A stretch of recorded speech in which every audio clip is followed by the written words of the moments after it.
Goes down, 2 minutes up from the third. Questions about how serious. They say calf strain. We'll continue to watch that and have more and hear from the Warriors and hopefully have more information on it. But afterwards, Steph Curry had 16 of his 25, and the Warriors are able to close it out. Welcome to Game Time Live Playoff Edition. Two Hall of Famers, Grant Hill, Isaiah Thomas. I'm just hanging out with them. We've got a lot to get to on both sides, but let's start with a sequence that changed the game in about 30 seconds with 3 minutes to go. Draymond Green has been looking to draw that foul all game, but on the way out, perhaps a little bit too exuberant, gets a technical called on him. Chris Paul still on the ground. T is called. Harden hits the free throw, and you wonder whether or not that's the tide turner, guys, the other way, but then this happens.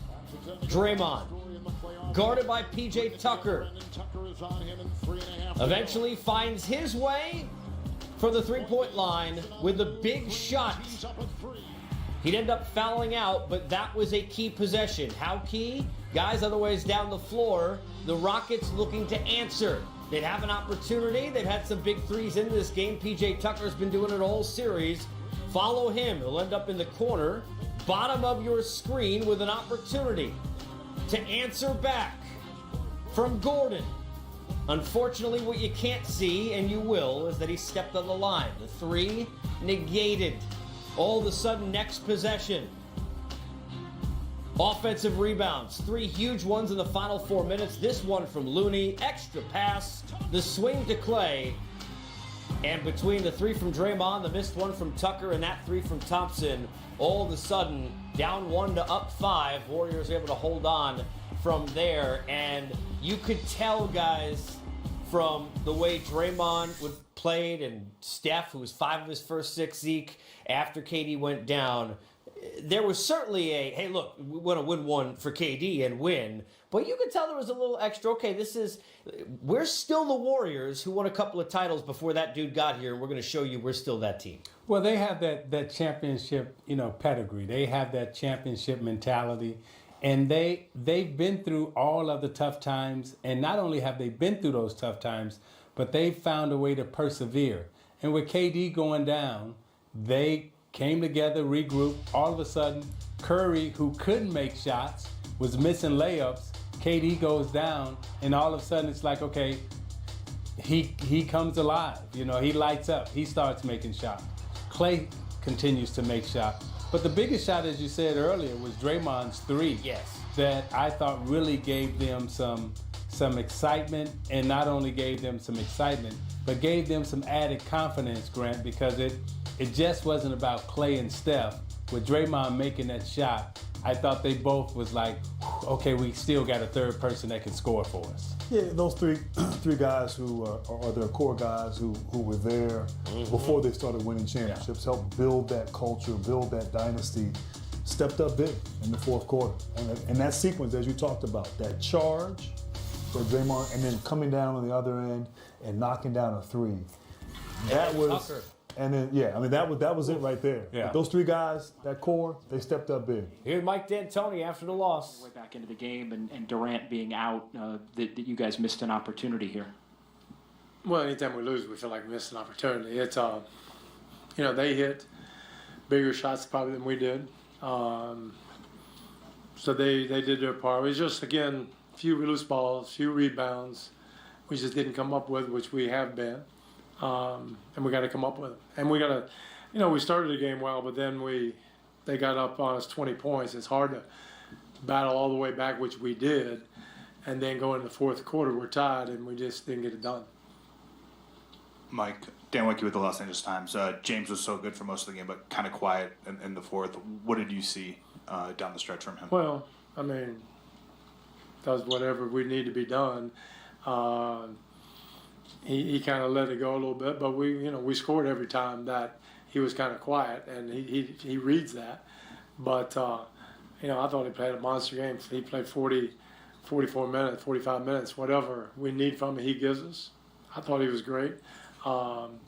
We just weren't real sharp early. When we went down 20, then it looked like we gathered it and righted ourselves. But a lot of times when you do that, you exhale a little bit, and they're good. Can't do it. Any other questions?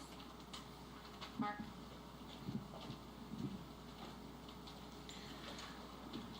Mike, how do you look at things now, going back to Houston down 3-2? How do you look at the series now?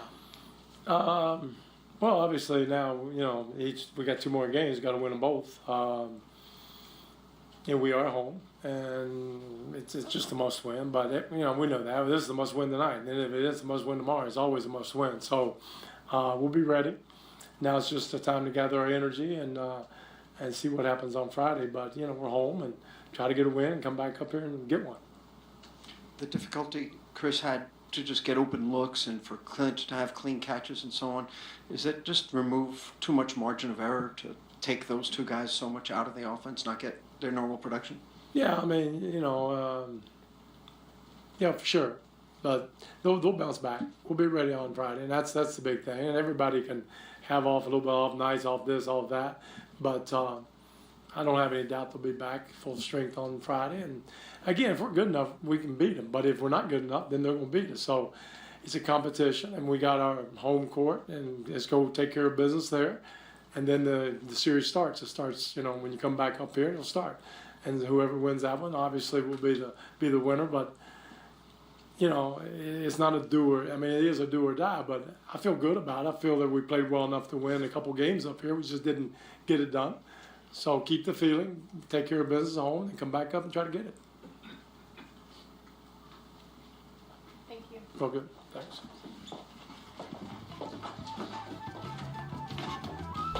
You heard there from Mike D'Antoni. They will have home court. We will get plenty more into KD and information, I'm sure, coming from Coach Kerr in a couple minutes. We'll see whether or not, and he had the same calf strain in 2017, missed 2 games. We'll see what happens. Obviously, it's the playoffs. A couple of things to note from looking at the statistics here. Nobody in the starting lineup for the Rockets was worse than a -1. Austin Rivers, a -20 in 24 minutes. The bench did not play well. The other thing we got to talk about is James Harden, who, look, the usage that he had during that month of the season, guys, where everyone was injured, the numbers were incredible, but we wondered, would he tire? After KD goes down, don't you want more aggression? He took 4 shots. He made 3 of them. But we're talking about the entire fourth plus 2 minutes. To do the math, 14 minutes of play, and he took 4 shots, in which he only missed 1. Don't you want more aggressiveness out of an MVP when you see, like you talked about in pregame, a weakness of your opponent? Don't you want to see James go to the basket more? Do more? You do, and you do question whether or not he was tired. I thought when Durant went down, I thought, okay, this is right. Like Harden's going to take off. Yes. He smells the blood in the water. He's going to go for it, and surprisingly, he didn't. And it wasn't like Golden State was really doing anything on you. They weren't trapping him. They were switching the screen and roll. He just looked to not be aggressive, wasn't attacking, and in that stretch there, the last sort of 6 minutes, 5 minutes, he wasn't getting the ball. I mean, it's a guy who's had the ball in his hands the whole game, and there were a lot of possessions. Chris Paul, who was trying to make plays off the dribble and was struggling getting by and turning the corner. So a little bit alarming if you're Houston. I'm not sure if he was overwhelmed by the moment. I doubt that. I think it was probably a little bit of fatigue, but you just can't be fatigued right now. You almost can live with him taking bad shots, taking tired shots. But you want the ball in your best player's hands, and Houston failed to do that. 2 years ago, we had all those conversations in the offseason. Are there going to be enough basketballs for the 2 of them? And look, they've had a tremendous amount of success. But it looked like it was a problem there at that point where you want James to have the ball. Chris took double the shots he did during that time, 3 of 14 overall. And for James, 10 of 16, efficient, 8 of 10 at the line, 31 points. But I'm looking at those numbers thinking, geez, would have been nice to see him take more shots in the fourth, Zeke. Yeah, and it would have been nice, but you do have to give Golden State some credit. I thought they defended him well. And I also thought that, Chris probably could have made a couple of more plays, didn't make them, which I thought really hurt the Rockets down at the end, because even if Harden was tired, Paul didn't really give him that extra that he probably needed out on the floor at that time. Gordon is not a guy that puts it on the floor. He's a guy that, waits for the shot. So I just thought that Golden State did a much better job down at the end defending him. And when Durant went out, I thought Houston really missed their opportunity to take advantage. There was a 2-minute stretch there where they clawed back into the game and then even went up 1. But they couldn't quite really close the door. They left the door open, and I think Steph got hot. Clay made a couple of shots, and then it was over. Irony is, you kind of wish for more of the isolation basketball at that point with Harden. Here's Coach Kerr. Travel to be determined for Game 6.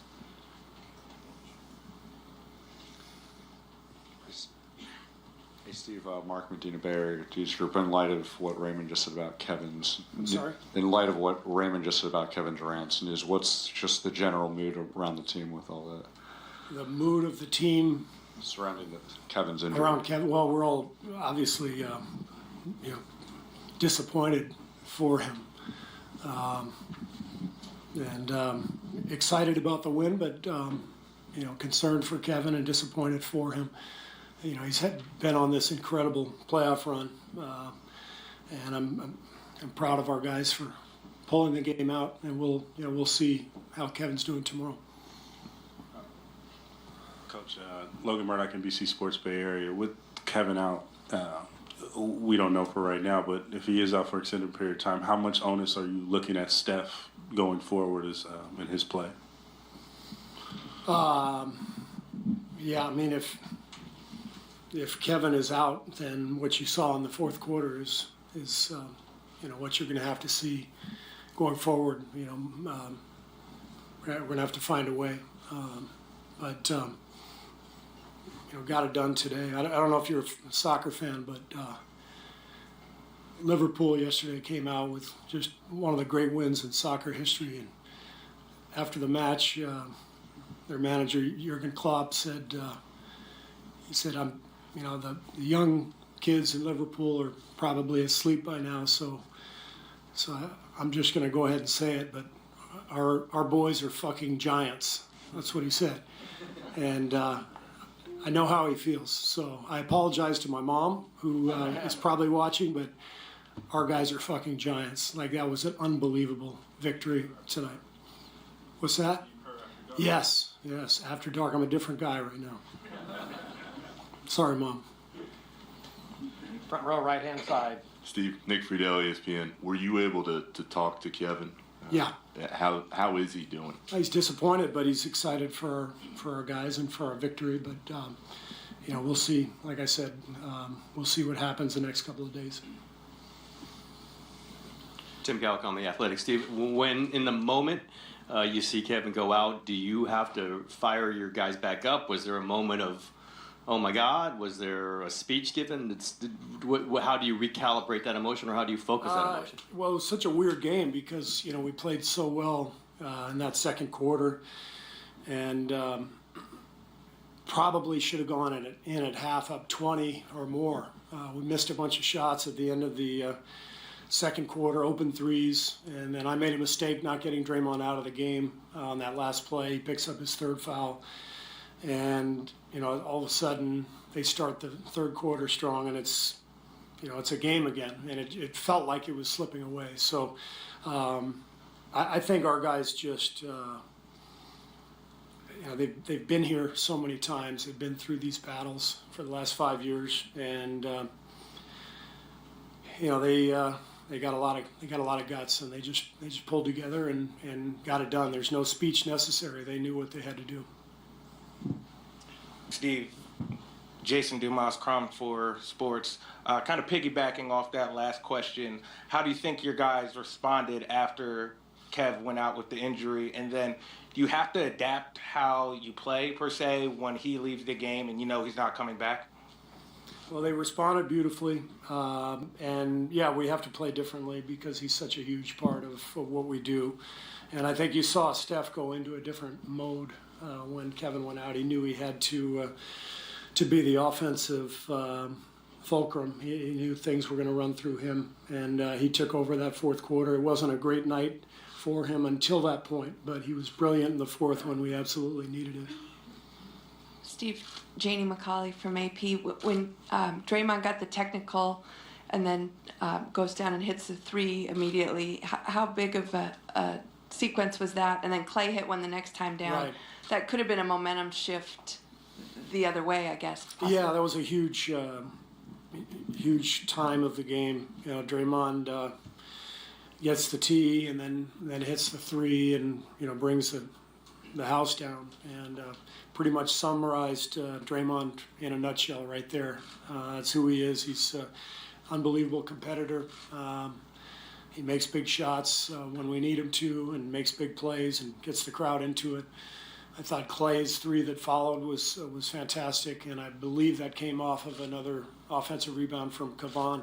Kavan was the unsung hero tonight. He was tremendous out there, and he made some huge plays for us, including that save in the corner near the end of the game when Clay ended up getting the lay-in to seal the game.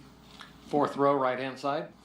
Steve, Ron Krychek from the San Francisco Chronicle. You kind of alluded to it on Steph, but he seemed like strangely out of sorts in the first half, not just missing shots, but not, miss some passes where he wasn't paying attention.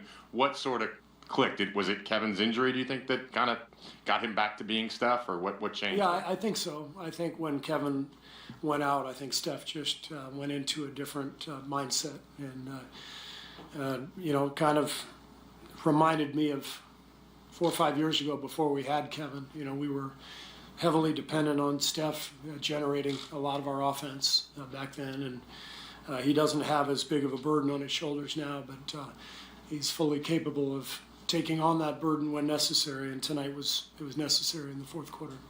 Far back left-hand side. Marcus Thompson with The Athletic. Steve, you've shortened the rotation quite a bit for this series. Will fatigue and injuries force you to go deeper than you have the first 5 games? Yeah, I mean, with Kevin out, it changes everything. So we'll have to reconfigure the rotation, and we'll have time to do that on the plane tomorrow with the staff, and we'll figure it out and try to go from there. Tony Harvey, Sacramento Observer. Coach Kerr, obviously the dynamics changed with Kevin going out the game, but can you talk about like the first quarter where you guys had 14 rebounds, 11 assists? Klay Thompson had 12 points. You came out with force. Was that the force that you was looking for to start the game? Yeah, we came out like we needed to come out, protecting our home court and taking control of the game early. We had a great first quarter, and that's kind of what you have to do in a series like this. The home team has won every game. You got to protect your home court, and we did that tonight. And it started right from the opening tip. Anthony Slater with The Athletic. I know it's been reported as a calf. There was concern about it possibly being an Achilles at some point. That has 100% been ruled out, though. Yeah, it's not the Achilles. And, when I walked into the coach's office after the game, the replay of the play was going on. And I thought the same thing because he kind of looked back like he had been kicked or something. I thought... I've seen that before with guys who have hurt their Achilles, and so that was my first question, and I was assured that it's the calf, it's a calf strain, and not the Achilles. Third row, right-hand side. Joe Morgan, Sporting News. You talked about Draymond a little bit, Coach. When you have an injury like that to KD, one of your best players, how important is it to have a guy like Draymond, just from an emotional standpoint? Well, Draymond is critical to us, whether Kevin is here or not. He's always been our emotional engine. He's the guy who just gets things going. He stirs the pot, and he's just right in the thick of everything, constantly. And we needed every bit of his effort tonight. Second row, left-hand side. Hey, Steve, your point you made after asking about needing the patience and the poise, how did you see Clay use that in his game tonight? Well, Clay had a phenomenal game. I thought, he was aggressive from the start, and that's what Clay knows. When he has any struggles at all, he's not going to hold back. And so I thought his start was really aggressive and a concerted effort to get himself going, and he had that brilliant first quarter, and that set a tone for us. Fourth row, left-hand side. Joe Fonzie, KTVU. Steve, it also felt like you guys cranked up the defense a little bit in the fourth quarter there. Different personality with KD out defensively in the fourth quarter. Well, we put Looney out there. He's one of our best players. So when you have injuries, you try to put your best players on the floor and figure it out from there. And Andre had to play 33 minutes. We went back to him. We tried to get by him some minutes early in the quarter, and we did. And then he played, I think, the final 8 minutes or so, and did a great job defending James and just trying to, keep the ship moving forward. You mentioned Looney over here. You mentioned Looney earlier. When he came into the game tonight, obviously he brought a lot of energy, did a lot of good things for you. But now going forward without Kevin, does this mean more minutes for him? And just what does he bring to you guys in general? He's a really, really smart basketball player. He understands the game just innately. He's in the right place at the right time. He took 2 shots all game, but had a huge impact with the offensive boards. His defense, he made a couple big free throws down the stretch. I think it was coming off an offensive rebound, or no, it was a lob underneath, I guess. But Loon is not a 35, 38 minute guy, so that's don't expect that with Kevin out. But he's going to play a big role. Coach Kerr, Tony Harvey again, Sack Observer. Game 6 coming up. How do you view this and possibly, closing this game out in Houston? We'll take a look at the film tomorrow. Prepare on the plane to Houston, and we'll figure it out then. But right now, I don't really have many thoughts on Game 6. I'm, thinking about Kevin and about how gutsy our guys are, and how fortunate I am to coach them, and hopefully we can do enough to win one more game in this series. That's the plan. Thanks, We'll have everybody. some players in here shortly. For us tomorrow, it's a travel day. Steve will be available at the hotel in Houston. The Warriors at home without KD, who is questionable for Game 6 MRI tomorrow. Get a win. We'll hear from the players on both sides on the other side.